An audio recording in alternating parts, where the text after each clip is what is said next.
usuarios ya en espera y saludamos.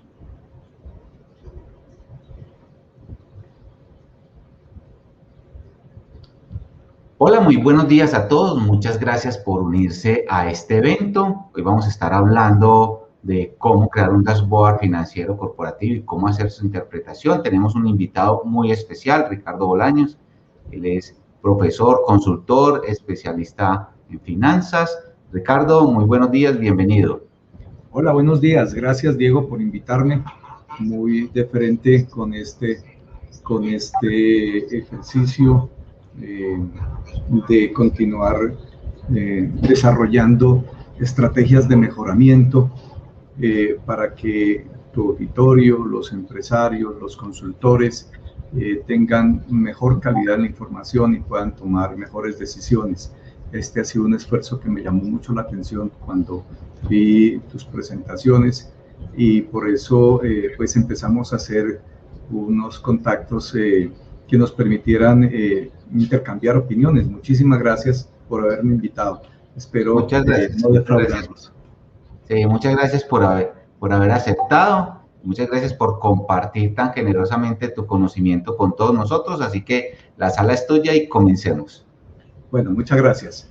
Entonces, el propósito de esta convocatoria está centrado en dos objetivos orientados a mirar la información que puede darse a través de los números, en este caso información financiera, que es lo que se da en las empresas, y por otro lado el tema de cómo estructurar la información, cómo estructurar los datos para poder consolidar. Dado que nosotros tenemos en este momento 3 potenciales perfiles de personas que nos están escuchando. Un perfil pueden ser los empresarios, quienes son usuarios de la información financiera, a quienes no les interesa tanto el cómo se configura la información, sino la calidad de la información, porque ellos requieren tomar decisiones con oportunidad y con calidad de la información. Entonces, parte de la charla va a estar orientada a ese grupo poblacional, los empresarios. Otra parte de la charla está orientada a un segmento que creemos que también está representado en este auditorio, que son los consultores empresariales. De alguna manera son las personas que elaboran información para sus usuarios, para sus clientes. Son los que construyen a partir de los hechos económicos lo que se conocen como información financiera o estados financieros. Y entonces para ellos también vamos a dirigir parte de la charla en cuanto al enfoque, al análisis y la construcción de los datos, de tal manera que podamos sacar información relevante y además versátil para el proceso de toma de decisiones que lo harían nuestros usuarios, los clientes. Y tenemos, creo, en este grupo también un nuevo grupo y muy fuerte, que es el grupo de los estudiantes, estudiantes de carreras administrativas y financieras y posiblemente de otras disciplinas que quieren desarrollar habilidades para poder manejar los datos y con ellos sacar información. En ese proceso de aprendizaje, pues ellos nos llevan ventaja a los que estamos ya en esta generación casi de salida, digo yo. Nosotros pues ya somos de una generación donde los computadores llegaron a nuestras vidas ya siendo mayorcitos. A los que están en la universidad, la tecnología llegó prácticamente cuando nacieron y ellos son mucho más hábiles que nosotros. Entonces nos vamos a enfocar a esos 3 públicos: los empresarios, los consultores y los estudiantes. El ejercicio que les voy a compartir es un ejercicio que se conoce como dashboard o cuadro de mando, que no es más que la presentación gráfica de una información numérica que se construye a partir de juntar varios elementos que le son comunes. En este caso, el ejercicio que vamos a trabajar corresponde a un dashboard de información financiera. Para el caso en concreto, lo que les traigo es un ejercicio de información financiera comparativa. Vamos a hacer un análisis de un sector económico En este caso, el sector económico que vamos a trabajar corresponde al sector de empresas colombianas de la industria de alimentos. Y dentro de ese sector de la industria de alimentos hemos segmentado tres tipos de empresas que están ahí trabajando: las empresas comerciales, las empresas manufactureras y las empresas de servicio. También me pareció muy útil segmentar dentro de ese estudio por tamaño de empresas: las empresas pequeñas, las empresas medianas y las empresas grandes. Y analizando posteriormente un poco más la información, vamos a encontrar otros segmentadores. Pero para empezar en la dinámica, quiero compartirles información general. Voy a dividir entonces esta primera parte en la información que podemos obtener y luego me concentro un poco hacia el final en el cómo se obtiene la información. Y de ahí pues develo un poco la técnica, posiblemente con algunos elementos diferenciadores frente a otros modelos que pueden desarrollarse. En este caso, el ejercicio que vamos a analizar corresponde al segmento de la industria de alimentos y bebidas. Para una serie de años, la información que se recabó consistía para el periodo 2014-2018. Entonces, quiero hacer referencia a que esta información es de público conocimiento, no estoy violando el secreto de ninguna empresa. Es información que está en las bases de datos y que uno puede, a través de motores de búsqueda, recurrir a esas bases de datos y construye. ¿Cómo llegan esas bases de datos? Pues las empresas reportan a las cámaras de comercio, las empresas reportan a los institutos como las superintendencias, etcétera, y desde allá se canaliza información general de carácter público, y eso es lo que vamos a utilizar: información pública, en este caso, información que viene desde el balance y del estado de resultados como elementos básicos. Con esos dos uno puede construir muchas cosas. Entonces, la información la podríamos mirar de esta manera: ese mercado vale 170 billones de pesos. 170 billones de pesos es una cifra considerable. También esa información expuesta en millones de dólares equivaldría a 56 mil millones, sí, 56 mil millones de pesos. La información que miramos para el tipo de empresas, entonces nos refiere a 649 empresas que tiene la muestra. En este caso, 32 empresas pequeñas, 253 empresas medianas, 364 empresas grandes, de todos estos grupos: comercio, manufactura y servicios. ¿Okay? En una visión rápida, también podríamos mirar cómo ha sido el crecimiento de mercado en los 5 años de referencia. Para las empresas pequeñas, arrancaron en el año 2014 con 0.64 billones y a la vuelta de 5 años llegaron a tener 1.18 billones. Es decir, prácticamente se duplicaron en esa serie de tiempo. Miro el ejercicio hacia las empresas medianas y encuentro que arrancaron con 5.79 billones y terminaron con 6.05 billones. Aparentemente no hubo crecimiento, pero si uno mira la serie de tiempo intermedia del 14 al 15, al 16, al 17, sí se veía un crecimiento importante, solo que para el año 2018 ese crecimiento se detuvo e inclusive se regresó. Aquí uno podría preguntarse qué ocurrió en ese segmento de la economía. ¿Las empresas desaparecieron? ¿O las empresas que eran pequeñas se volvieron grandes? Podría uno preguntarse, ¿cierto? Entonces, en el proceso de búsqueda, encontré que efectivamente algunas empresas que eran pequeñas se volvieron grandes, entonces yo una vez las llevé a las grandes. No se da ese fenómeno aquí. Entonces, se da fundamentalmente un proceso de que empresas que eran medianas y dejaron de ser medianas por alguna razón, o dejaron de vender por alguna razón que puede estudiarse en las características del mercado. Quiero hacer resaltar lo siguiente: esta información histórica nos da pie a respondernos una información del comportamiento del mercado. Obviamente es una información un poquito trasnochada. Si yo tuviera la información del año 2020 sería mucho mejor, pero tener estas bases de datos no son tan sencillas y procesarlas también requiere un tiempo. Y como en este momento no estoy tan concentrado en el dato, sino como en el proceso de análisis y de la construcción, entonces bien vale que sean 2014 o 2020, no importa, lo que importa es el modelo. Vuelvo otra vez al análisis de las grandes. Las grandes arrancaron con 86 billones y terminaron con 163 billones, prácticamente se duplicaron. ¿Ok? Y esa es una información que me explica por qué el total del mercado llega a esta cifra de los 170 billones de pesos. Quiero complementar este ejercicio con algo adicional. No solamente los números correspondientes a los estados financieros son útiles, es útil también una información que se da al interior de la construcción de estos datos, el empleo, la generación de empleo. Este nicho de mercado, esta industria de los alimentos, emplea 423,000 personas.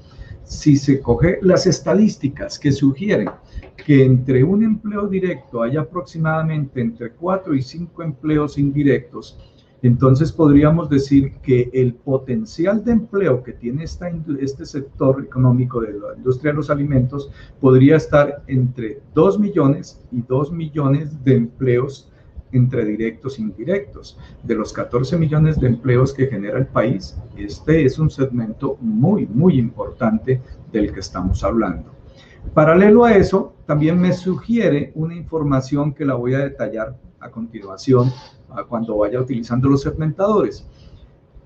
Si hiciera solamente un ejercicio de productividad para determinar cuánto vende en promedio un empleado, pues divido las ventas, 170 billones, y lo divido entre 423,000 empleados, y me dice que cada empleado directo vende en promedio al año 402 millones. Ah, interesante. Yo desde ahí podría comenzar a hacer unos ejercicios comparativos en función de mi negocio cómo está. ¿Ok? Yo podría, a partir de los análisis globales del entorno, hacer un análisis individual de cómo está mi empresa o cómo está mi competidor. Entonces, aquí es donde comienzo a trabajar el para qué me sirve esta información generalizada. Cuando voy a hacer un análisis de una empresa en particular, pues, si bien es cierto, me sirve la correlación de tiempo que ha ocurrido en un periodo de tiempo X, de nada valdría ese análisis de cómo han sido sus números al interior de la empresa si yo no tengo en cuenta qué es lo que está pasando con el sector. Si los resultados para esta empresa fueran resultados muy atractivos o menos atractivos, pues entonces podría ocurrir que yo me siento muy satisfecho cuando voy y miro al sector y el sector está superior a lo que estoy reflejando. Entonces pareciera que no he hecho el trabajo lo suficientemente completo, ¿cierto? O cuando estoy por encima del promedio del sector, comienzo a ver que las estrategias que se están desarrollando comienzan a dar resultados. Entonces, esta información del dashboard no solamente va hacia la parte del entorno, de lo que está ocurriendo con el entorno, sino que nos permite en un momento dado, a través de los códigos SIU, saber a qué subsectores estamos refiriendo. Si estoy mirando el sector de alimentos y bebidas, pues el sector de alimentos y bebidas tiene unos subsectores que están en función de esa característica, ¿ok? Y también en un momento dado tengo unos segmentadores que me permitirían hacer un análisis individual para una empresa en concreto, que puede ser la mía o la de un competidor. Entonces aquí comienza a jugar un papel importante los segmentadores. Entonces, si aplico, por ejemplo, el segmentador en el sector comercio, me estaría dando la información solamente para ese grupo de empresas que hace referencia al sector de alimentos en la parte de comercio. En este caso, por ejemplo, los subsectores serían bebidas por mayor, distribuidora de alimentos, expendedoras de carne, supermercados. Entonces podría en un momento dado segmentar para uno de ellos y él me dice, de ese segmento de bebidas al por mayor, de las 600, del universo total de empresas, creo que eran 650, 35 son de ese sector. De esas, 12 son medianas y 23 son pequeñas. Entonces, los segmentadores, si está bien estructurada la tabla dinámica y bien estructurada la base de datos, pues son muy útiles en ese sentido. Voy a seguir hablando de la generalidad para poder entrar después a hacer unos análisis globales por sector, de tal manera que me pudieran dar una información complementaria. En el ejercicio me permite no solamente entonces haber planteado unos segmentadores por tipos de organización, por tamaño, por sectores y por empresas, si quisiera ver una empresa en particular, sino que también me permite en un momento dado generar una tabla diciendo quiénes son los 10 más grandes de ese sector o del total de la empresa, quiénes son los 10 más grandes. En este caso, por ejemplo, de estos 170 billones del total de las ventas del sector de alimentos, donde están las tres áreas, comercio, manufactura y servicios, de 170 billones, 84 billones lo venden 10 empresas y 84 billones corresponden al 49% del total de las ventas. Y ese indicador comienza a darme una información interesante, es qué tan concentrado está el mercado de los competidores. Cuando yo tengo un mercado donde la concentración es muy bajita, pues tengo una competencia más abierta, es decir, estoy más cerca de esa connotación llamada mercado libre. Por eso en este caso el dashboard hacia el lado izquierdo se planteó en verde y hacia el lado derecho se planteó en rojo.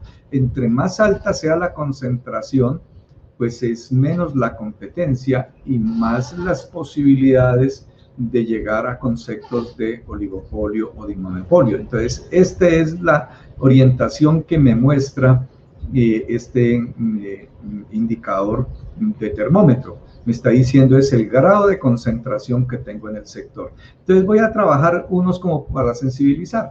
Comercio, por ejemplo. Comercio está concentrado en un 78%, es decir, 10 empresas del sector comercio venden el 78% del total de las ventas. En este caso, de los 170 billones, 101 billones los vende el sector comercio. Y está concentrado en 10 empresas que venden el 78%. Y podría mirar quiénes son esas 10 empresas, por supuesto. ¿Okay? Si quisiera hacer un análisis un poco más detallado, yéndome hacia el subsector de bebidas, encuentro que las 10 empresas del sector de bebidas venden el 95% del total de ese mercado, que es 7 billones. ¿Ok? 6 de esos 7 billones los venden 10 empresas, entonces está altamente concentrado. Si me voy hacia la parte de distribución de alimentos, encuentro que ese segmento de distribución de alimentos tiene una concentración del 61%, es decir, 10 empresas venden el 61% del total de las ventas.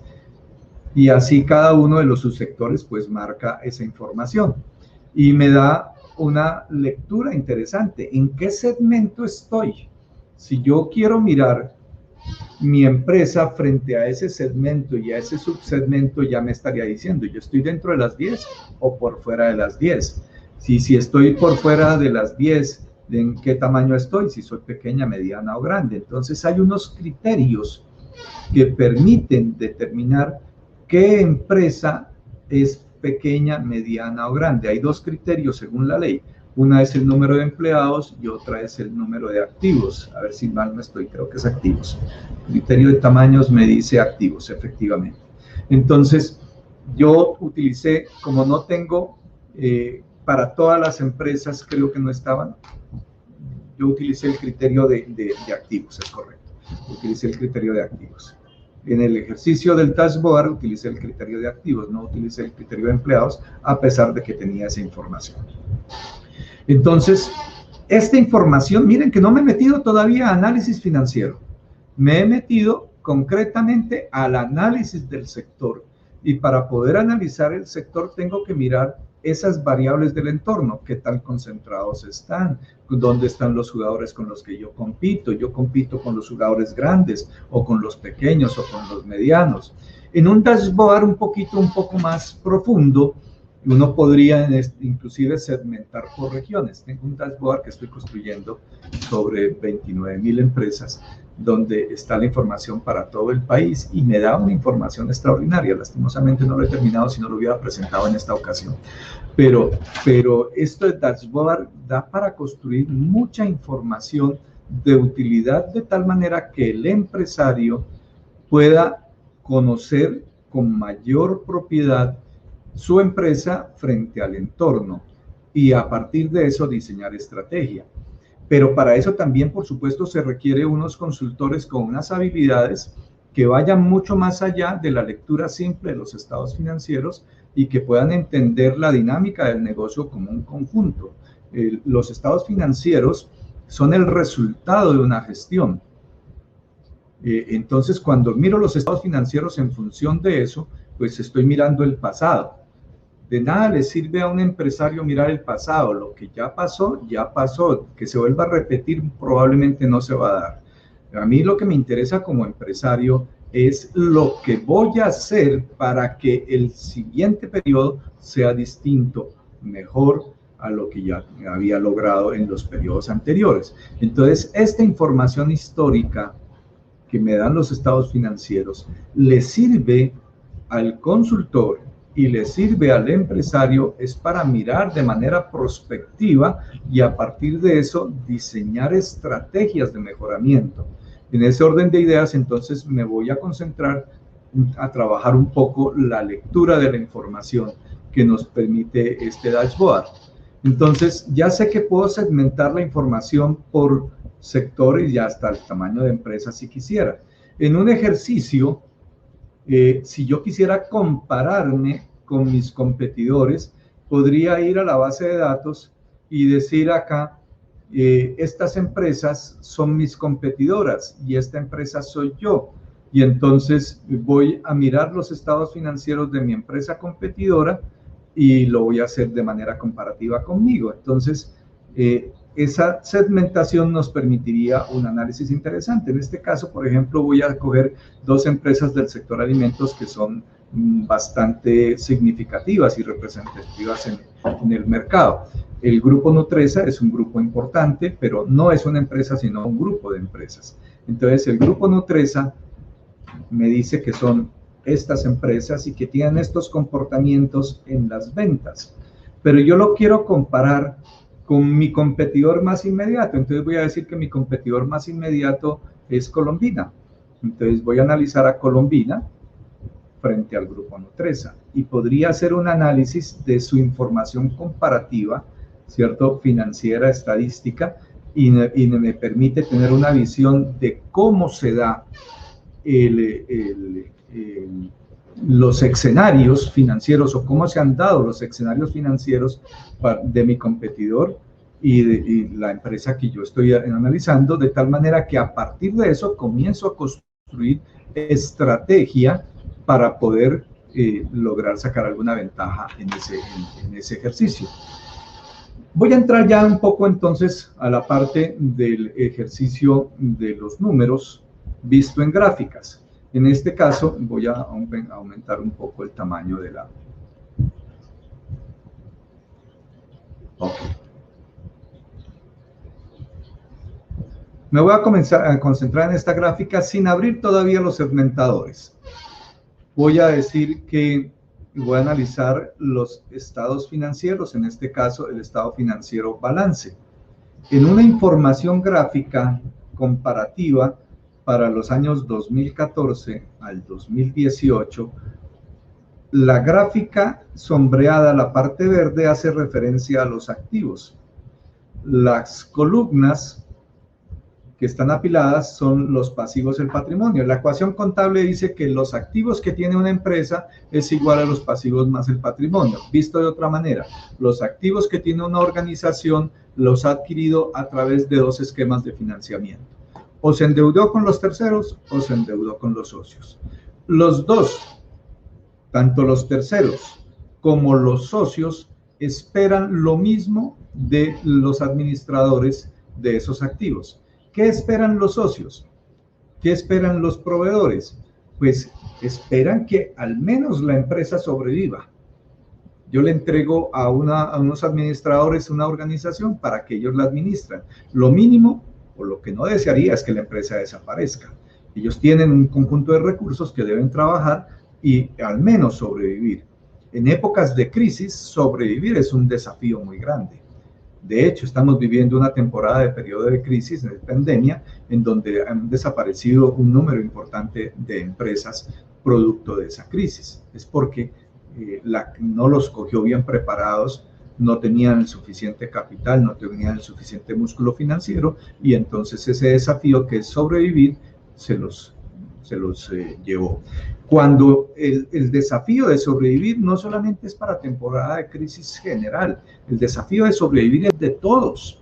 Todos los días yo me enfrento al riesgo de sobrevivir. Una mala decisión tomada desde la gerencia o desde una área importante de la organización pone en riesgo la vida de la empresa, o pone en riesgo la vida comercial, o la vida jurídica, o la vida operativa, etcétera. Entonces, el riesgo de sobrevivir o el desafío de sobrevivir siempre estará inerte, siempre estará relacionado con la operación. El riesgo es una variable muy importante que debo analizar y administrar en el proceso de toma de decisiones al interior de una organización. Entonces, estos activos fueron adquiridos a través de dos mecanismos de financiamiento, o endeudamiento con terceros o endeudamiento con los socios, ¿ok? Si miro el primer año de la serie, encuentro que gráficamente la columna de los pasivos y la columna del patrimonio, es decir, el financiamiento de los terceros, el financiamiento de los socios, está más o menos igual, ¿ok? Pero que los activos en esa serie de tiempo vienen subiendo, y por supuesto también su esquema de financiamiento. En este caso, la columna de los pasivos viene creciendo en una proporción mayor a la que crece la proporción de financiamiento de los socios. Esto se llama nivel de endeudamiento, y lo reflejo en esta gráfica. Pasó del 42% al 62%. Esa información per se no es ni buena ni mala. Que yo me endeude más o me endeude menos, si tengo con qué pagar, no es ni buena ni mala, ¿cierto? Hasta ahí. Lo que pasa es que tengo que mirar es cómo me estoy endeudando. Si me endeudo con financiamiento que me cuesta, o me endeudo con esquema de financiamiento que no me cuesta. Por ejemplo, si yo me endeudo con los bancos, ese financiamiento me cuesta. Si me endeudo con los proveedores, ese financiamiento me cuesta menos. ¿Ok? Entonces tengo que saber manejar ese ejercicio para determinar cuál va a ser mi estrategia de apalancamiento que mejor corresponde.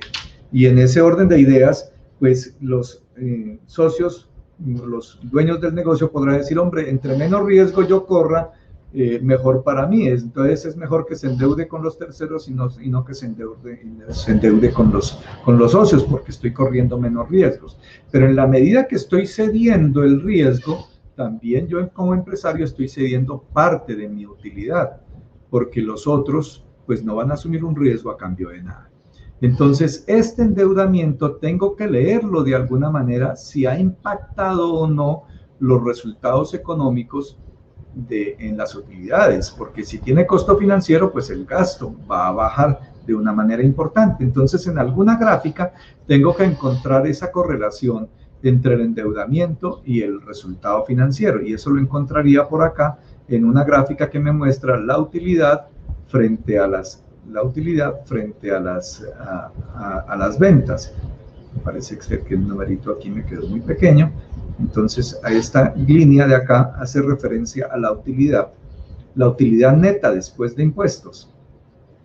Y entonces, cuando tengo ese numerito de la utilidad frente a las ventas, pues miraré si mi empresa está obteniendo una mejor rentabilidad o una menor rentabilidad. En la serie de tiempo aquí, entonces observé que mis activos vienen subiendo, mi endeudamiento viene subiendo, pero que los ingresos netos, la utilidad neta,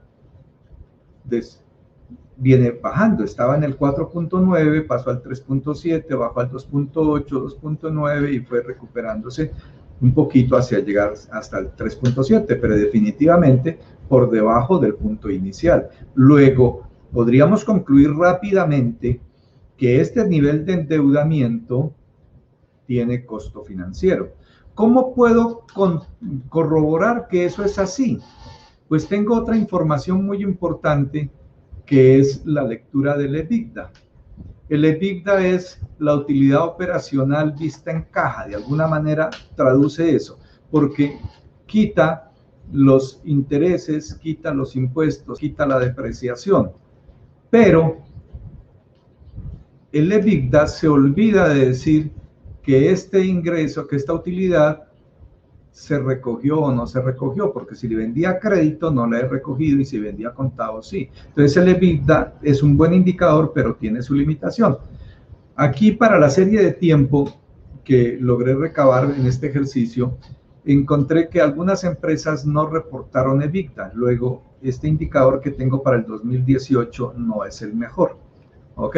Entonces voy a analizar solamente hasta el año 2017, al igual que otros indicadores que voy a hacer comentario. Entonces voy a hacer análisis solamente para el 2018 porque cuando fui a buscar la base de datos encontré que algunas empresas o no habían calculado el EBITDA o no lo habían calculado bien. Entonces me tocaba dos opciones, o modificaba los datos de esa base de datos, que eso a veces no es tan sano, o trabajaba con lo que tenía, pero haciendo la claridad del caso. En este caso opté por descartar el año que me genera diferencia.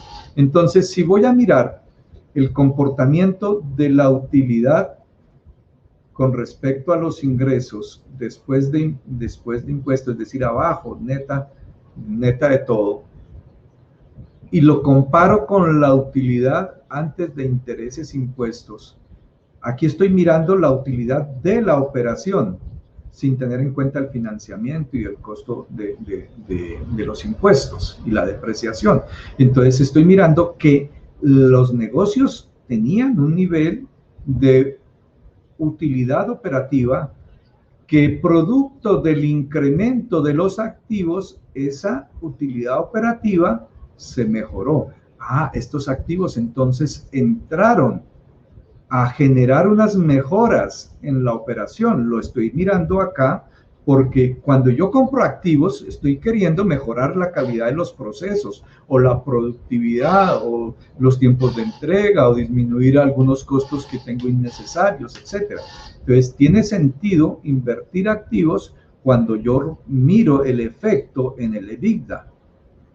También puedo mirar si esa inversión en activos tiene alguna respuesta en la rentabilidad por activos, el ROA.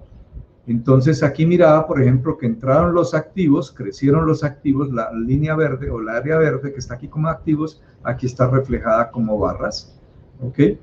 Y voy a mirar el comportamiento de los activos, pero en función de la utilidad neta. Entonces miro que la utilidad neta por activos estaba en el 5%, bajó mientras los activos estaban entrando, pero comienza a recuperarse en los segundos 2 años. Es muy probable que en estos picos, entonces este es un pico muy grande, los activos que entraron en este periodo aún no están dando el reflejo del resultado, pero sí veo que hay una caída inicialmente, pero después una mejora. Hay una caída porque había bajitos activos, ¿ok? Suben los activos, ¿cierto? Comienza a caer el indicador ROA, es porque los activos todavía no están en operación, presumo, ¿ok? Y cuando comienzan a entrar en operación, comienza a mejorar el rendimiento por activos. Pero este es un indicador interesantísimo. Yo podría también mirar si estos activos que entraron a la compañía son elefantes blancos. También suele suceder que las compañías se llenan de activos que terminan siendo improductivos. Compran terrenos que no se usan, compran fincas, casas de descanso, ¿cierto? Que esos no son propiedad para poner a producir mayores ingresos. Entonces, o compro vehículos de alta gama que no requiero. Posiblemente vehículos de una gama menor prestan el mismo resultado. O no compro vehículos porque el tema de la administración de los vehículos me genera unos costos complementarios. Entonces comienzo a mirar todo este tema de relaciones y de estrategias para mejorar esta relación del ROA, del EBITDA y del estado y de los ingresos, de la utilidad neta de la compañía. Entonces comienzo a cruzar información que viene desde el balance y luego lo comparo con el ejercicio del estado de resultados. Eso es probable en la medida que yo tenga una buena base de datos.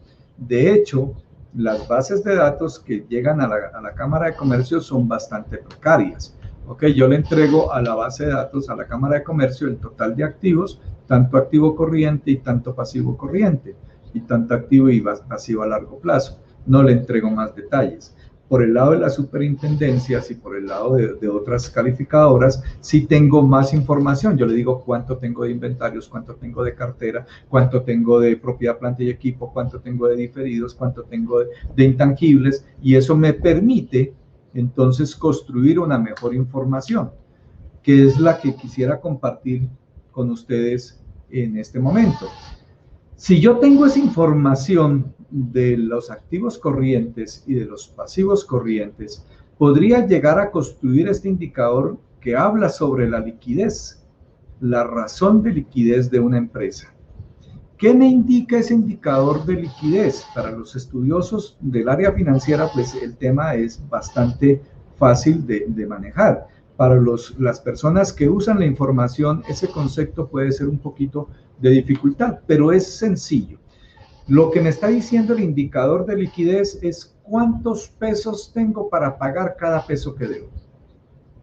Es una relación de capacidad de pago. Entonces, si yo divido los activos corrientes sobre los pasivos corrientes, me está diciendo cuántos pesos tengo para pagar lo que debo. Y en este ejercicio, la línea azul me muestra la razón de liquidez y la línea anaranjada me muestra la prueba ácida. Entonces, ¿qué será la prueba ácida? La prueba ácida es quitarle a esos activos corrientes los activos menos corrientes, es decir, los más lentos. Algunos teóricos suelen decir que hay que quitar los inventarios. En una empresa de servicios no tiene inventarios, entonces, ¿qué le quito?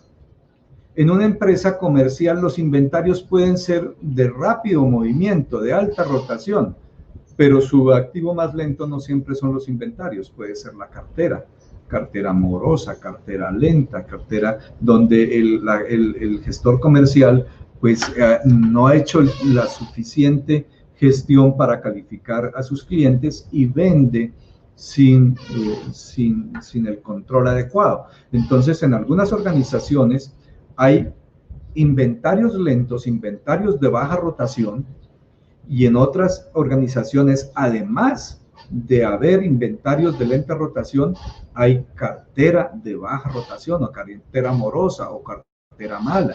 Entonces yo tengo que quitar los inventarios los activos más lentos para poder hacer la comparación. Entonces cojo los activos corrientes y le quito los activos más lentos, es decir, inventarios de baja rotación y cartera mala, cartera morosa, y tengo un nuevo activo corriente, el que es probable volverlo efectivo dentro de un proceso operativo del negocio.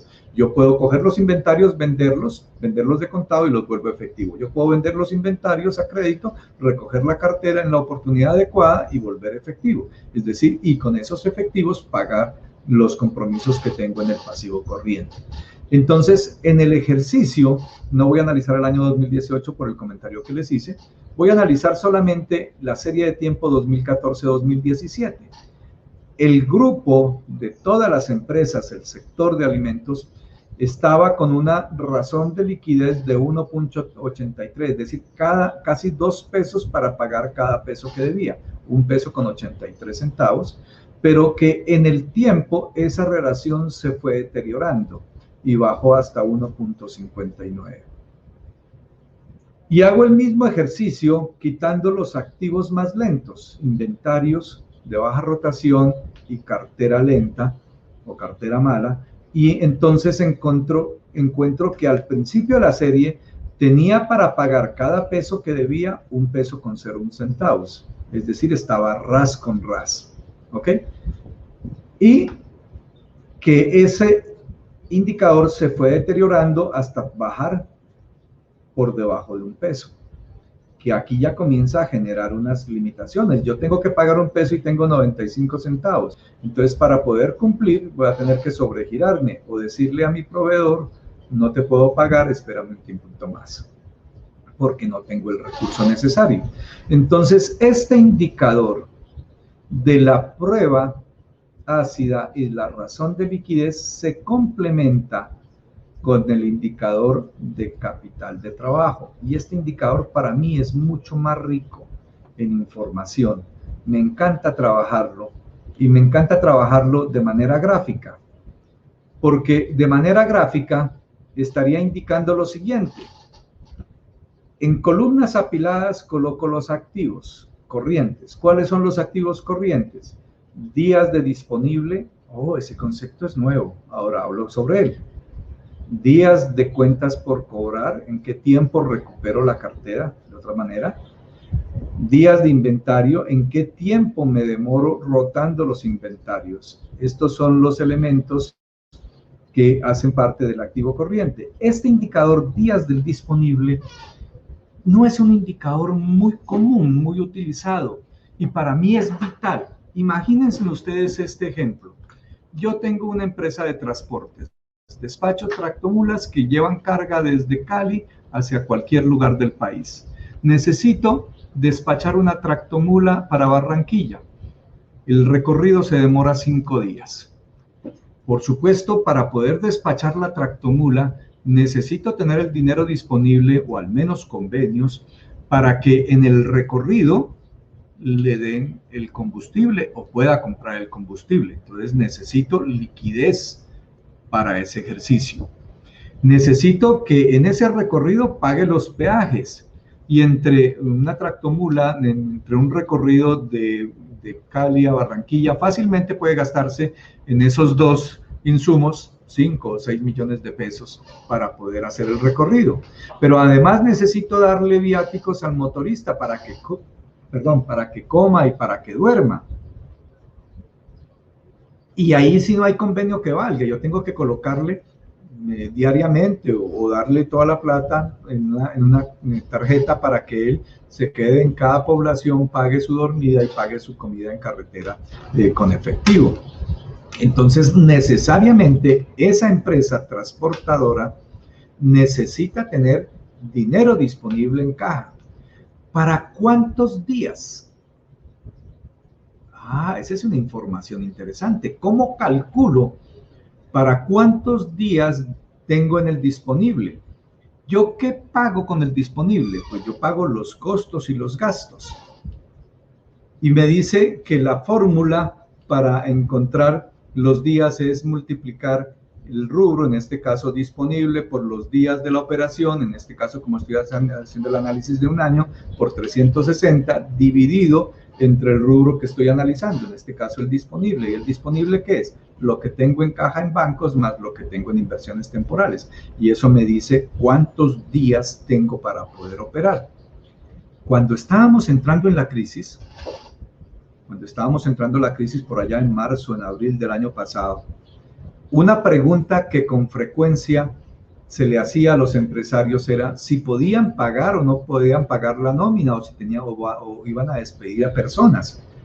Y las respuestas de los empresarios dicen, yo quiero sostener mi capital humano, ese es el patrimonio de la empresa, pero tengo músculo financiero, tengo capacidad para pagar 2, 3 nóminas, no puedo más. ¿De dónde salía esa información? De este indicador, días del disponible. Él me estaba diciendo con esa información, tengo 45 días, si pago nómina quincenal, tengo 45 días de dinero para poder pagar esas obligaciones. ¿Ok? ¿ok? Si yo pago una nómina mensual, pues entonces si puedo pagar 3 nóminas, tengo 3 meses para poder pagar esa obligación, en este caso la nómina. Ese indicador es muy importante y dependerá de si debe ser más grande o más chico, dependiendo de las características de cada negocio. Hay unos negocios que necesitan más y hay otros negocios que necesitan menos. Hay unos negocios que su característica es mover el dinero todos los días. Por ejemplo, un carro transportador de leche que distribuye leche en la ciudad.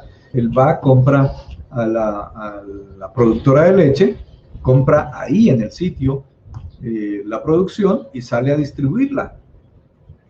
Y al cabo del recorrido durante todo el día, tipo 3, 4 de la tarde, tiene el producido de la venta. Si él deja la leche en consignación, pues al día siguiente no puede comprar leche. ¿Ok? O tendrá que comprar menos leche. Entonces, estos días de disponible son muy importantes. Y forma parte, en este caso, de la columna apilada en la parte azul. Luego me voy a los días de cartera, días de cuentas por cobrar. Y aquí tengo 57 días para el informe. Me demoro 57 días en recoger las cuentas que tengo por cobrar. Aquí hay una información interesante, es que la información por cobrar que tengo en la empresa es de diferentes características. Yo tengo cuentas por cobrar clientes, cuentas por cobrar trabajadores, cuentas por cobrar al Estado, cuentas por cobrar a contratistas. Entonces yo tengo que segmentar muy bien eso para poder estimar de qué está compuesto estos 57 días. No puedo decir que todo es de clientes, porque eso no necesariamente es cierto. Entonces, detallando ese indicador, puedo tomar mejores decisiones. Y por el otro lado, tengo los días en que me demoro en mover los inventarios. En este caso, estoy hablando de todos los inventarios. Inventarios de materia prima, inventarios de producto en proceso, inventarios de producto terminado, inventarios en tránsito. Entonces, de igual manera, aquí yo tengo que buscar alguna forma para poder segmentar la forma como se da este número los 40. Entonces me va a decir posiblemente, yo produzco y vendo, entonces el inventario de producto terminado prácticamente se mueve, ¿cierto? Sale al día. Pero para poder producir yo necesito importar la materia prima. Y para importar la materia prima, pues yo no lo puedo hacer todos los días. Yo tengo que hacer una importación cada 3 meses. Entonces, debo tener al menos 3 meses de materia prima. Las características de cada negocio son propias de ese negocio y tengo que analizarlas en función de ellas y en función del entorno y de los competidores. Yo importo la materia prima y mis competidores, ¿cómo lo hacen? Yo importo mi materia prima cada 3 meses y mis competidores, ¿cómo lo hacen? Yo no tengo inventarios de producto terminado, todo lo que produzco lo vendo y mis competidores cómo lo hacen. ¿Ok? Entonces, siempre tengo que estar haciendo una reflexión de manera comparativa con quienes estoy compitiendo, porque en el mercado de los clientes, los proveedores establecen diferenciaciones importantes y si yo quiero cautivar un mercado, tengo que establecer diferencias en la operación, en la calidad, en el precio, etcétera, etcétera. Entonces, aquí comienzo a mirar de manera apilada esta información. Capital de trabajo, días de disponible, más días de cuentas por cobrar, más días que me demoro en rotar el inventario, me está diciendo que estos son más o menos 110 días, 23 más 57 me da 80, más 40 me da 120. Y entonces, digo, me demoro 120 días en volver efectivo el capital de trabajo, en rotar el capital de trabajo. Yo necesito tener disponible para poder operar. No puedo estar en ceros en la caja. Necesito cartera porque mis clientes me piden que les venda crédito. Y necesito tener inventarios para poder garantizar que haya un suministro adecuado para la venta. Entonces me demoro 120 días en la operación. Hay algunas almas caritativas que me ayudan en ese proceso. Y esas almas caritativas son los proveedores, las personas que me prestan dinero para que yo pueda hacer la tarea. Y el compromiso que tengo con ellos es pagarles. En este caso, el promedio de pago a proveedores dice que es a 109 días. y encuentro una relación de apalancamiento. Yo pago a mis proveedores, tanto de materias primas como de gastos, nómina, intereses, capital, el Estado, le pago en promedio a 109 días, pero me demoro 120 días en recoger el producto de la operación. Entonces ahí estoy apalancado negativamente. Recojo plata a 120 días y pago a 109. Tengo 11 días de desbalance. Para poder cumplir, tengo que pedirle prestada plata al banco, sobregirarme, y ese es un costo muy alto. Entonces, es necesario hacer un replanteamiento para poder tener un apalancamiento positivo. Lo deseable sería que yo primero recogiera el dinero y después pagara las obligaciones. Eso sería un apalancamiento positivo. Y entonces vamos a mirar en la serie de tiempo del 2015, se dio una figura interesante. Aumentó los días de disponible, las cuentas por cobrar se mantuvieron y aumentaron los días de rotación de inventario. Si yo sumo ese ejercicio, tengo aquí 55 más 44, me da 100, 156 días. Yo recojo el dinero del capital de trabajo en 156 días y pago a 157. Hice una gestión con los proveedores para pagarles a un tiempo más largo, ¿ok? Pero también se me alargó la operación, pero tengo un día positivo, es decir, recojo a 156 días en promedio y pago a 157. Ahí tengo un equilibrio en el apalancamiento financiero. Y comienzo a mirar qué ocurrió en los años 2016 y 2017. Los empresarios, con sus estrategias, mejoraron la operación de recaudo de dinero invertido en el capital de trabajo, bajaron un poco los días de pago a proveedores, pero generó un apalancamiento positivo. Vamos a mirar qué ocurrió. 80 días, 100 días, 105 días. Me demoro en rotar el capital de trabajo 105 días y pago 147, es decir, me quedo 30 días con el dinero de mis proveedores en la caja. Eso de pronto no es tan bueno, en el sentido que comienzo a maltratar a mis proveedores y mis proveedores comienzan a reaccionar. Si yo sé que le estoy vendiendo a mi cliente que me demora el pago 30 días más, pues yo voy a incorporar en el precio del producto el financiamiento. Entonces no tiene sentido que yo comience a comprar más costoso. Aquí de pronto necesito comenzar a generar estrategias para lograr unos beneficios de una mejor relación con los proveedores. Lo mismo ocurrió para el año 2017, se mantiene esa estrategia. Y eso lo está haciendo el segmento general de la industria de alimentos, tanto comerciales como manufactureros, como servicios. Pero también podría leer por pedazos cómo está el comportamiento de la industria de alimentos en el sector comercio. Mientras el promedio general arrancaba en el 42% de deuda y terminaba en el 62%, el comercio arrancaba en el 41% y terminaba en el 69%. Es decir, el comercio se estaba endeudando mucho más que el promedio.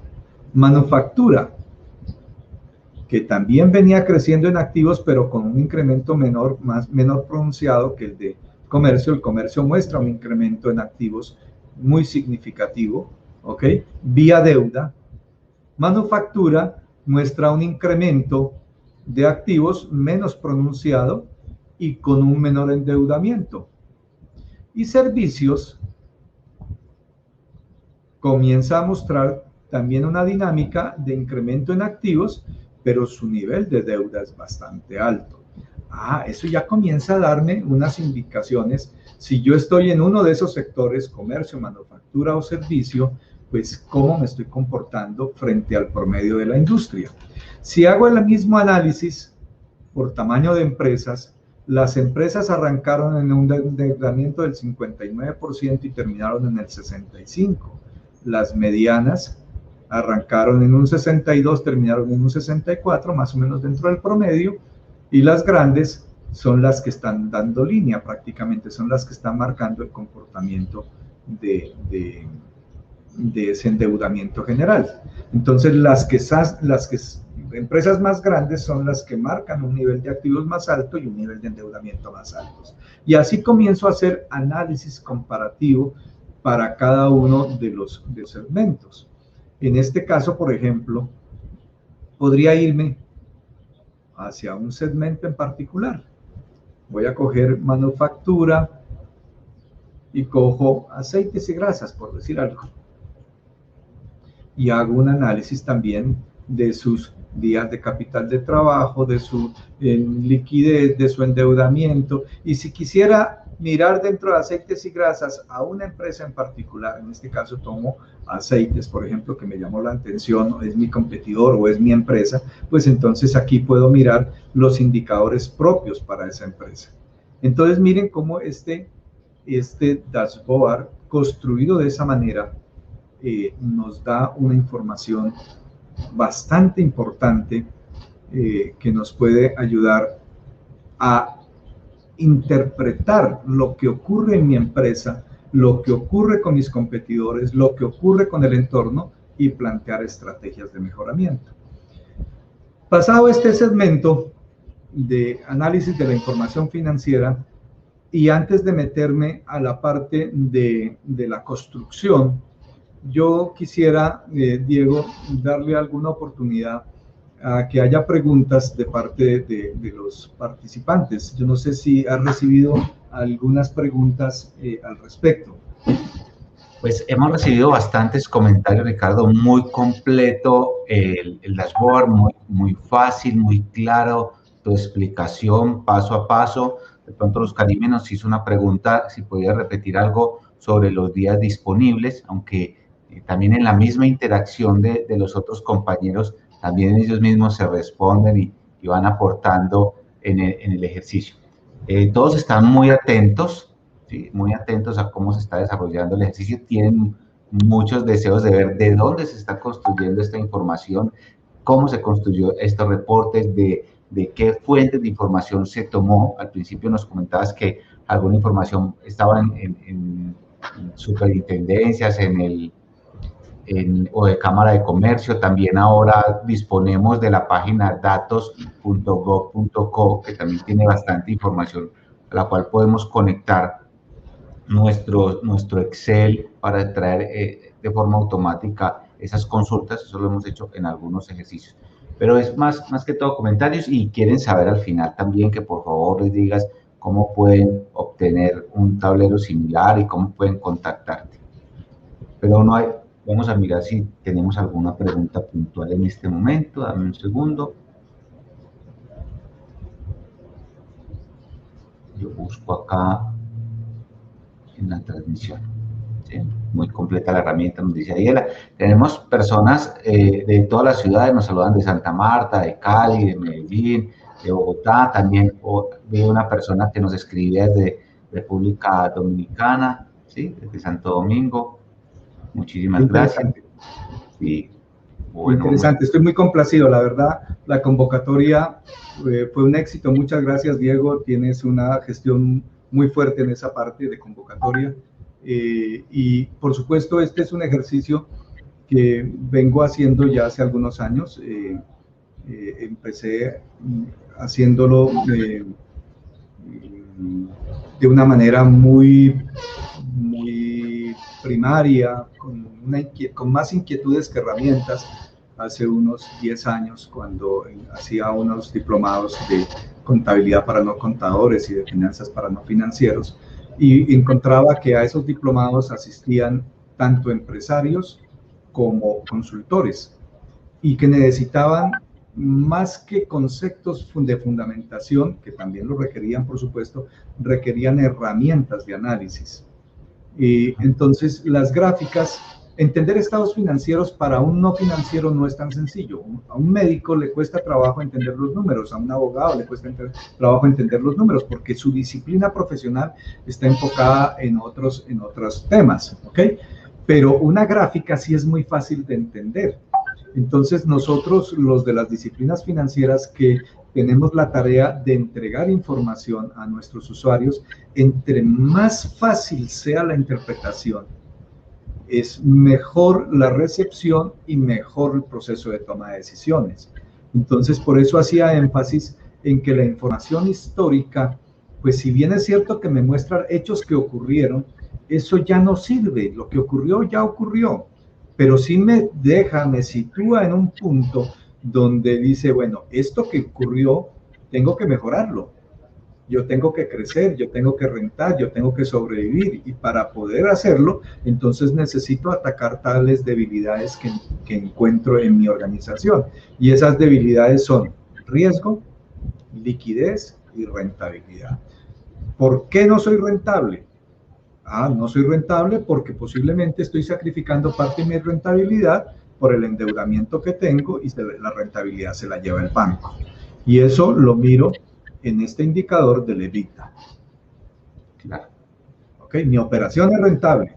Si mi operación no es rentable, entonces tengo que mirar es cómo mejorar allá. Y entonces posiblemente allá tengo que hacer otros trabajos desde la contabilidad administrativa, que es ir al margen de contribución, no al margen de rentabilidad operativa, sino al margen de contribución, y tengo que segmentar la conformación de mis costos y gastos en fijos y en variables, y tengo otra estrategia que es propia de otro taller que vamos a hacer con posterioridad.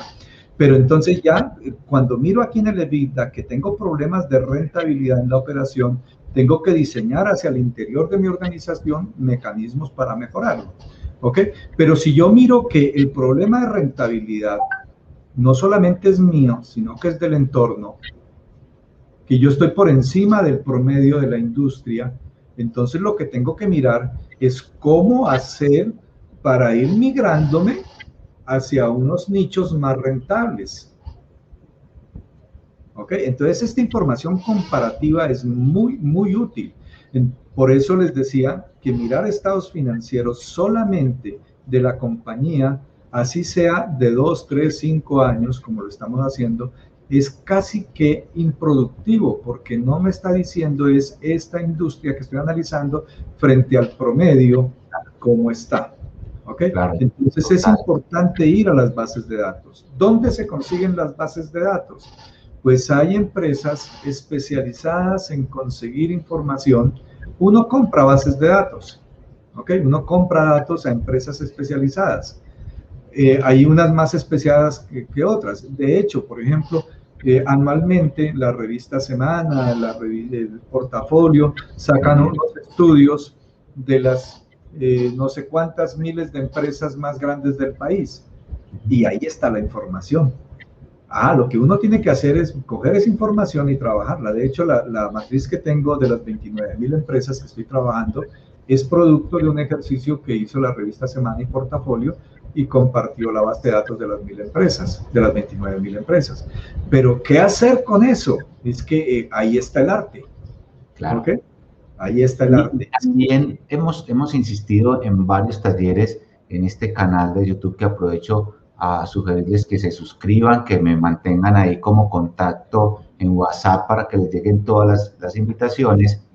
Es que en estos últimos 10 años, como decían, han mejorado muchísimo las herramientas, las posibilidades que nos da Excel ahora de poder segmentar, de crear esos slicers para segmentar la información, de los tipos de gráficos que sean más comparativos, de lo que nos permite, por ejemplo, Power Query para limpiar la información, y ahora hacer, por ejemplo, gráficos en Power BI. O sea, las herramientas son infinitas y cada vez también más fáciles de llegar a ellas. O sea, esto no se vuelve un ejercicio de ingenieros de desarrollo pues súper complejo, no. Es muy importante saber, tener algunos conceptos, pero es más importante uno entender la información, el resultado al que está llegando y cómo afecta eso a la compañía y cómo lo coloco en contexto, cómo pongo mi empresa en el contexto empresarial para saber cómo analizar esos resultados. Las herramientas ya están, es fácil adquirirlas, es fácil también contratar un servicio y tener esto rápido. Lo que uno no puede hacer es estar manejando una compañía sin información, sin los datos, seguir trabajando simplemente con la intuición, porque ya los márgenes cada vez son más pequeños, la competencia es mucho más agresiva. Nos saluda Nicolás también desde La Guajira. Algunos me han preguntado si la conferencia queda grabada, si la pueden ver posteriormente en este canal, también con el mismo link por el cual les llegó la invitación. Recalcaba también, Diego Restrepo por acá, de todas maneras que él sí quisiera saber si le puedes dedicar un minutico a cómo se calculan los días de disponibilidad. Bueno, voy a cerrar mi cámara para voy a utilizar la fórmula genérica.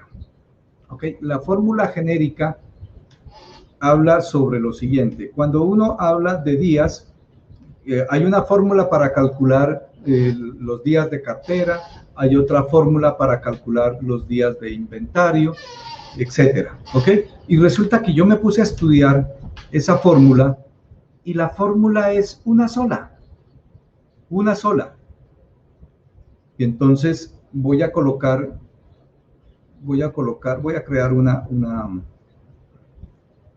la fórmula dice, en la fórmula genérica, inventarios para el tema de inventario, ¿cierto? Lo multiplico por el tiempo de análisis. Si yo voy a analizar un mes, pues coloco 30 días. Si voy a analizar un semestre, coloco 180 días. Si voy a analizar un año, 360 días. En este caso estoy analizando la información de un año. En este caso tengo esta relación en principio inventarios por 360 días. Y eso lo divido, aquí me está molestando el indicador, ok, eso lo divido entre, para inventarios, ¿cuál es el referente? Esta información sale del balance, esta información me lo da el periodo de análisis del informe del resultado, del estado de resultados, y acá tengo que colocar un referente. Y ese referente es distinto dependiendo de cuál es la variable de análisis. En este caso, la variable de análisis es inventarios, variable.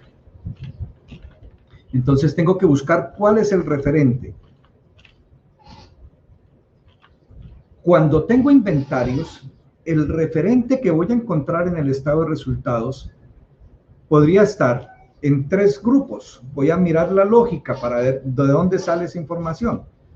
Yo tengo en el estado de resultados 3 referentes. 1, los ingresos. 2, el costo de ventas. Y 3, los gastos.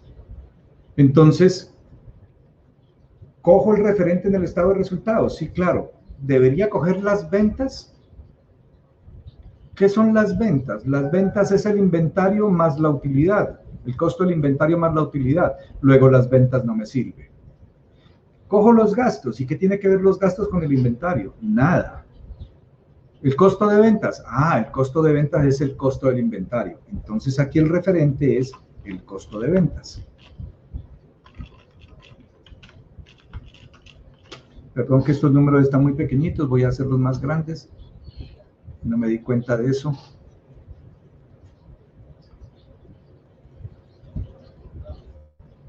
Ahí espero que se vea más.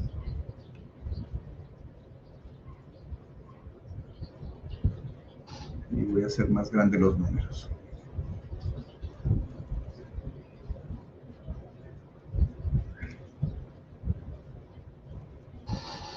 Okay.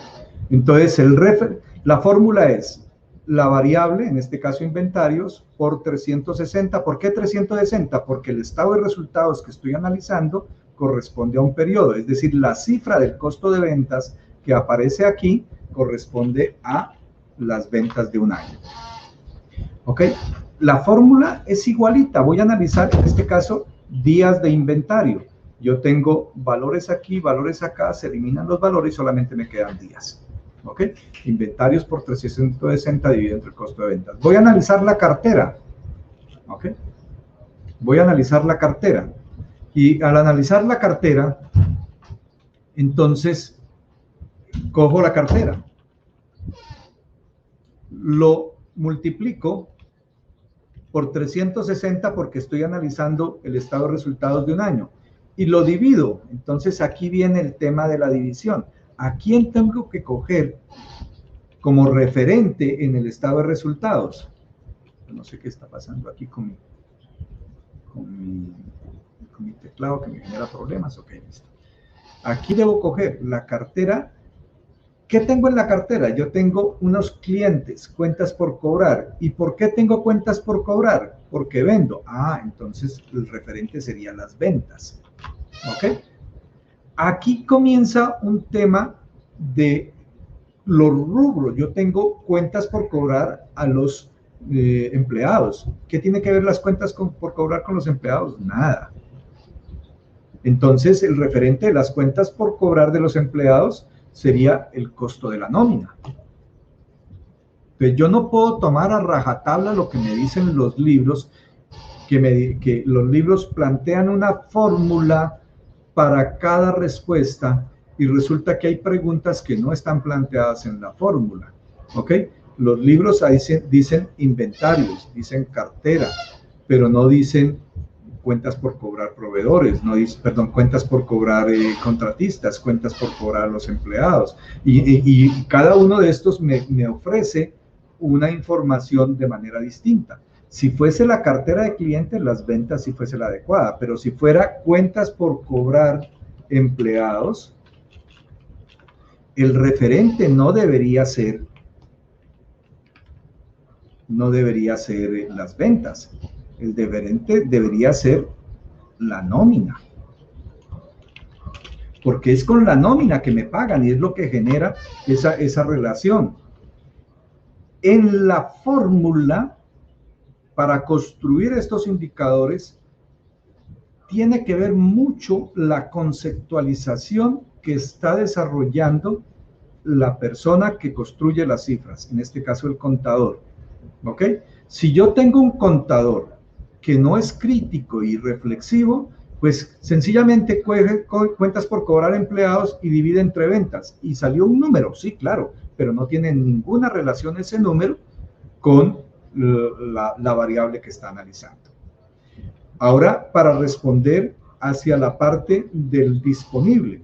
Entonces, voy a calcular los días del disponible. Entonces, aquí tengo dos variables del disponible. El efectivo del disponible, como tal,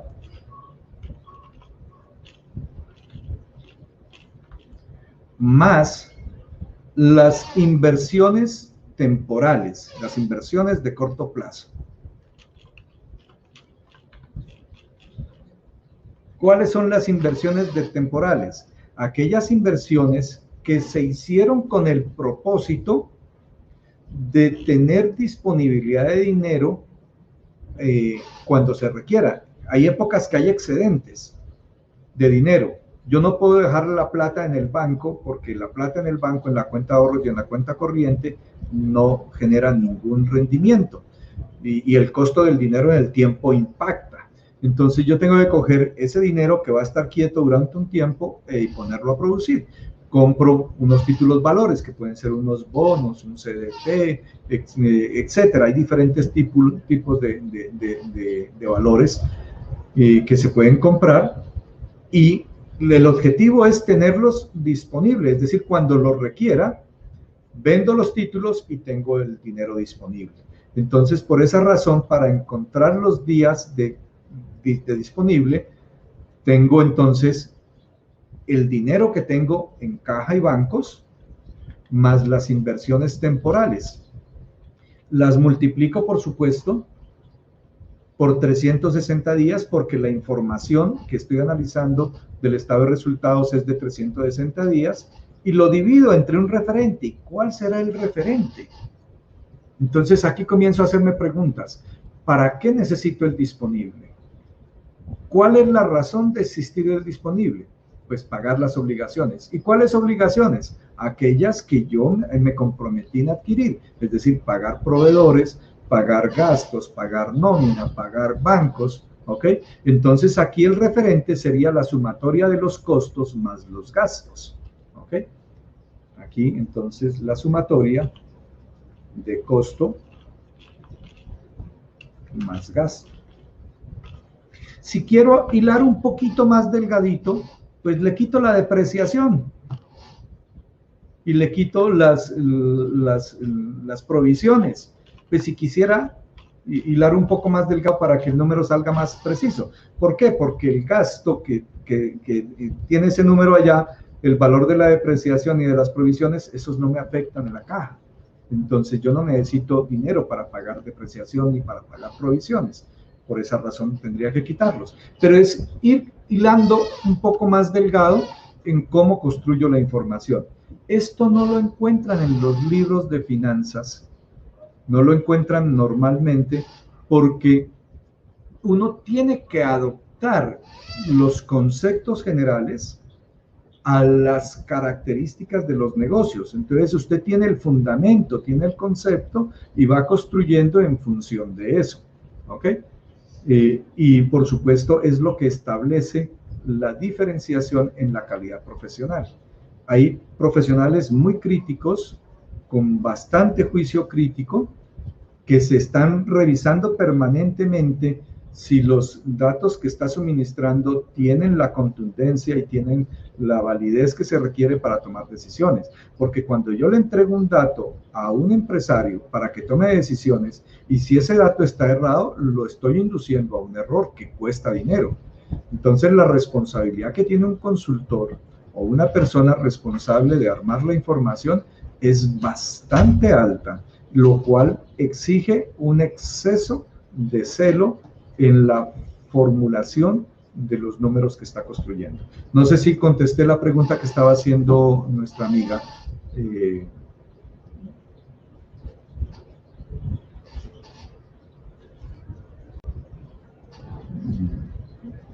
Diego.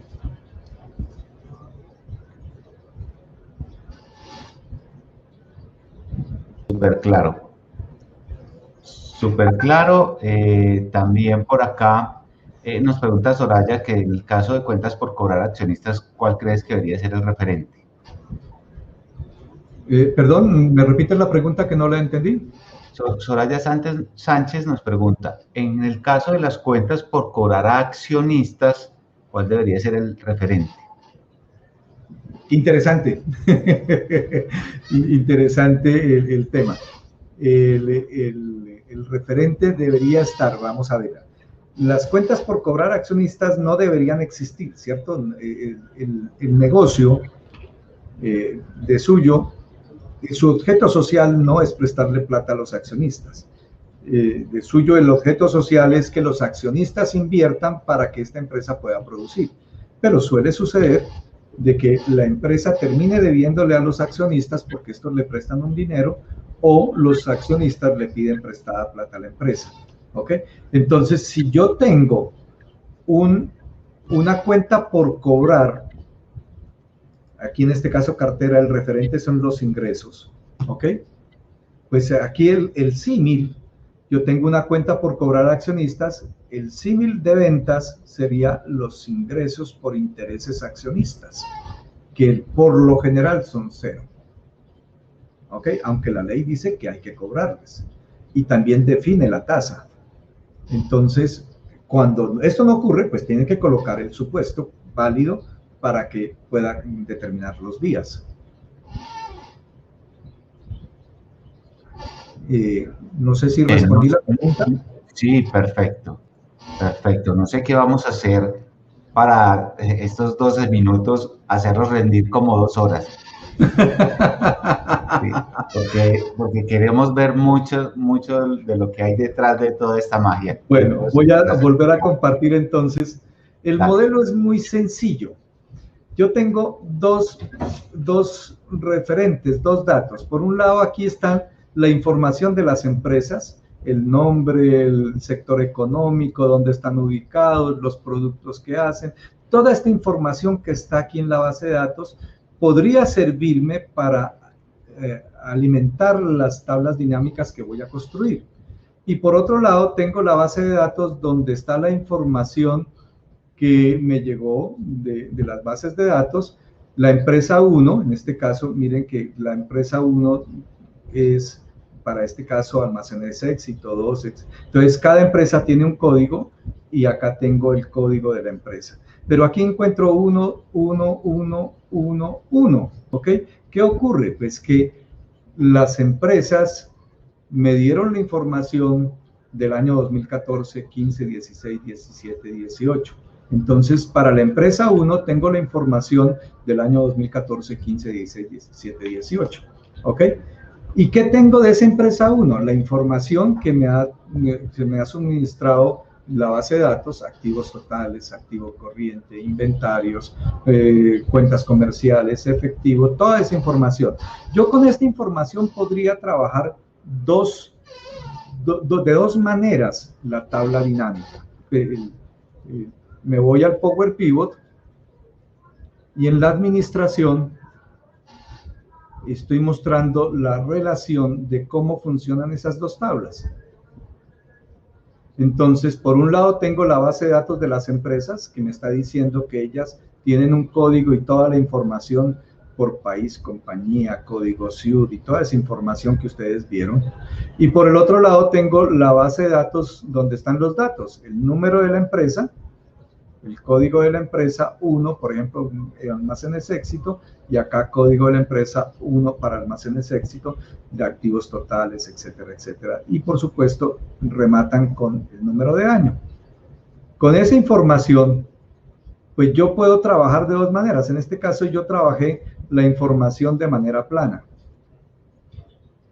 Miren que los datos los dejé para las empresas de los estados financieros, los dejé de manera plana. Hay algunas personas que sugieren que la variable debe ser la misma cuando el resultado es tiene la misma unidad de medida. Me explico.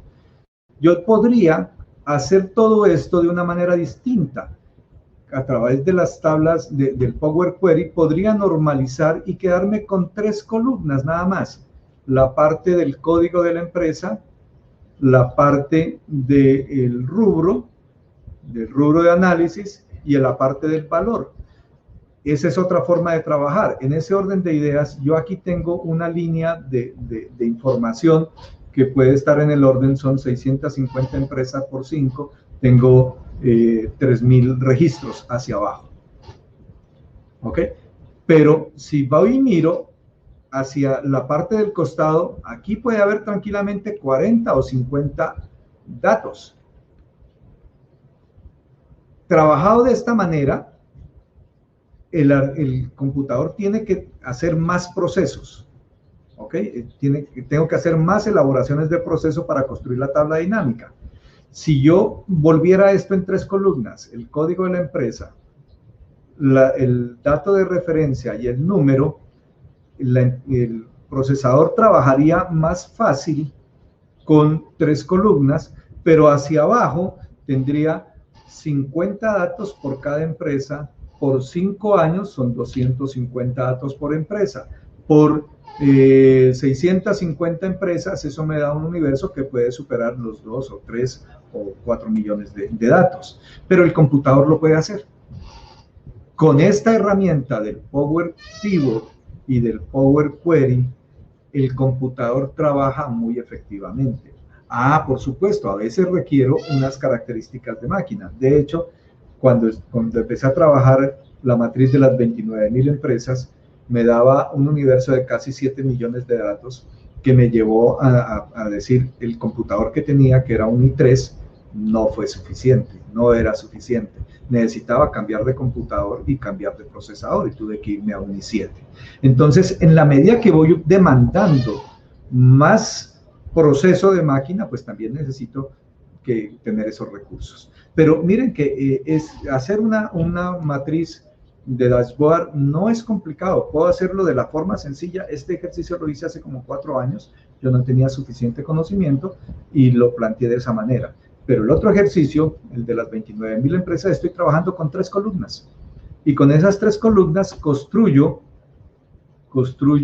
toda la información en tablas dinámicas que requiero. Mira, aquí tengo la tabla dinámica de los activos, aquí tengo la tabla dinámica del endeudamiento, aquí tengo la tabla dinámica de la razón de liquidez, de los días de disponible. Es decir, todas estas gráficas que ustedes están viendo aquí han sido construidas con tablas dinámicas. Y estas tablas dinámicas las llevo a gráficas y con eso sale el dashboard. Luego el ejercicio es muy sencillo si yo tengo esa habilidad de manejar los datos de una forma adecuada. ¿Me hice entender, Diego, o hay alguna pregunta que quiera ver? No, perfecto, está perfecto. Es increíble lo sencillo que puede ser construir esta información, aunque hay algunos de pronto avanzados que me dicen, venga, no deje ir a Ricardo sin preguntarle cómo fue que construyó ese tacómetro de la parte inferior derecha, porque yo no encuentro eso en los tipos de gráfico. Algunos que son usuarios de Viable saben que en la barra de Viable hay un botón que es para generar ese tipo de tacómetros de dashboard, de gráficos de progreso. Pero en Yo realidad, soy pues, un está ahí. autodidacta y le invierto muchas horas al estudio y mi fuente es YouTube. Hay unos videos extraordinarios de cómo hacer dashboard y gráficas. Yo vi unas 2 o 3 videos muy buenos y la verdad fue una excelente guía. De hecho, eso es muy sencillo. Miren, construyo la gráfica, construyo la base de la gráfica. En este caso, la gráfica planteaba rangos de 10, 0, 10, 20, 30, 100, ¿ok? Y aquí está 0, 10, 20, 30, 100. Me dio 10 rangos y eso me propone unas relaciones en el plano cartesiano de X y Y. Entonces, siguiendo la gráfica, me decía cómo instruir eso. Aquí hay unos datos de referencia, las ventas de la muestra y el porcentaje de las ventas de la muestra con respecto al total de ventas. Y esto me decía en este caso el 5%. ¿Ok? Este porcentaje lo vuelvo, por la función pi, lo vuelvo grados y lo llevo al plano cartesiano. Hay unos videos muy sencillos de hacer, la verdad. Aprender hoy en día es muy fácil. Lo único que tiene que es tener la disponibilidad y la actitud. Así es. Incluso hacerlo ya en visualizaciones sobre Power BI es 10 veces más poderoso y 10 veces más sencillo para hacerlo. Entonces, yo estoy aprendiendo apenas BI, o sea que estoy en ese proceso. Eso les vamos a mostrar próximamente. También haremos algunas otras charlas también en compañía de Ricardo. Ricardo, me preguntan las personas que, bueno, ¿cómo te contactan? No sé si nos vas a mostrar algo más, cómo te contactan, si pueden tener este dashboard o si tú lo vendes o si haces procesos de consultoría o si les ayudas a construirlo. Mi ejercicio profesional está enfocado a dos aspectos. Yo, por mi naturaleza, soy formador, soy docente, soy capacitador. Llevo 30 años haciendo ese ejercicio que es mi pasión. Trabajo en 3 focos. Trabajo en un foco de voluntariado, le dedico un tiempo importante al movimiento Scout y ahí construyo información valiosa para el movimiento con estas habilidades. Pero también soy docente en la universidad, trabajo fundamentalmente con el ICESI en educación continuada y tengo una firma de consultoría donde hago acompañamiento empresarial en estos temas. Hago acompañamiento tanto capacitando a los ejecutivos para mejorar sus habilidades de cultura financiera y procesos de toma de decisiones y también fortalecimiento hacia las personas que al interior de la organización construyen estos datos. Entonces, desarrollo esos 2 trabajos, haciendo consultoría, pero con mi pasión, que es la docencia, los procesos de formación. Excelente, se nota porque haces se nota mucho esa pasión porque haces lo que para muchos es complejo, lo haces ver muy fácil. Creo que esa es una habilidad que tienen las personas que enseñan con pasión. Así volverse es. ese puente facilitador. Que hay otros que se atrincheran en el conocimiento y antes quieren hacer todo más difícil, como complica y vencerás. No, en realidad los conceptos son sencillos. Así es, y entre más sencillos y más de dominio público sean, pues los resultados se van a ver. Claro. Eso es lo que quería compartirles, espero haber respondido a sus expectativas. Me siento muy complacido, estoy seguro que están esos 3 nichos de usuarios que habíamos perfilado. Lastimosamente, pues no tengo una manera de retroalimentarme cuántos son de cada uno, pero vamos a mejorar en eso. Y en esa medida, pues siempre que trato de hacer mis intervenciones, llego a esos tres grupos: a los empresarios para que tomen mejores decisiones, a los profesionales de esta disciplina de las administrativas financieras para que construyan mejor los números con los cuales se toman decisiones, y en ese universo tan importante que es el tipo de los estudiantes, porque ese es el futuro de nuestro país. Perfecto, recuerden entonces grabar este número, ¿sí? Agregarlo a su WhatsApp. Sé que Ricardo es una persona muy abierta, comparte muchísimo conocimiento, les va a responder con muchísimo gusto. ¿Listo? Ya tienen también mi contacto, se los he pasado por el chat, ¿sí?